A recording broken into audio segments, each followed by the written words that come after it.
I have a dream that my four little children will one day live in a nation where they will not be judged by the color of their skin, but by the content of their character. I have a dream today. Hands down, one of the most iconic and inspirational speeches ever said. But that was just one man's dream. What's yours? I guess to me a perfect world would be a place where people can manage to agree on things or at least talk it out rather than just argue and fight over everything, where everyone's more open-minded. Listen what other people think.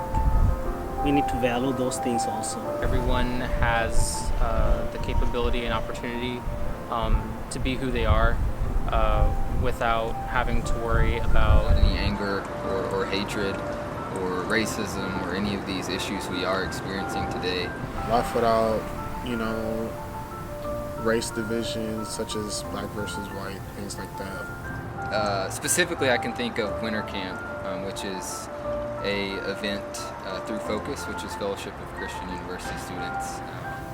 Growing up, my dad's been an officer for over 20 years, so I've always looked to law enforcement for any time for when I need protection.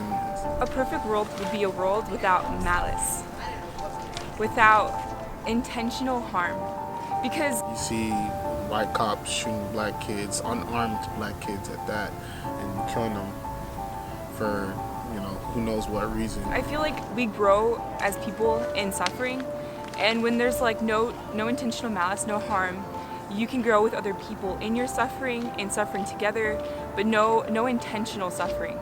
And have a weekend of just worshiping God and having different games and activities together. And generally when I go, I have this sense of peace because there is no anger, and I am with my brothers and sisters, and all I feel is love. I see the universe like this. All people need to come together for the greater good, because only then can we move forward and become better. Universe, it's like a big musical, and everyone is like an instrument playing a note, and hopefully we can play it in unison. I have a friend who lost her mom, and she said her mom was her best friend, and I can imagine, because my mom is my best friend, you always go home and talk to them. I'm very close, I'm sure not all people are, but can you imagine losing your best friend like that? Someone who's not only your emotional support, but your financial support, your home support, all that stuff.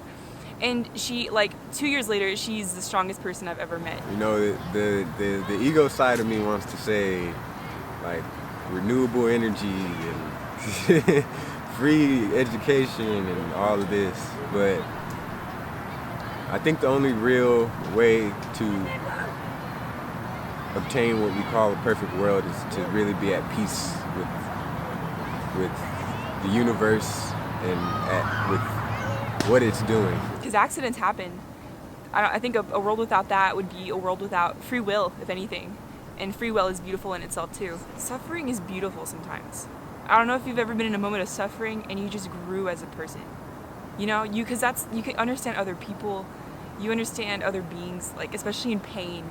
So, it would be beautiful a world without disease, but maybe a disease that can be conquerable, because growing in suffering is such a beautiful thing.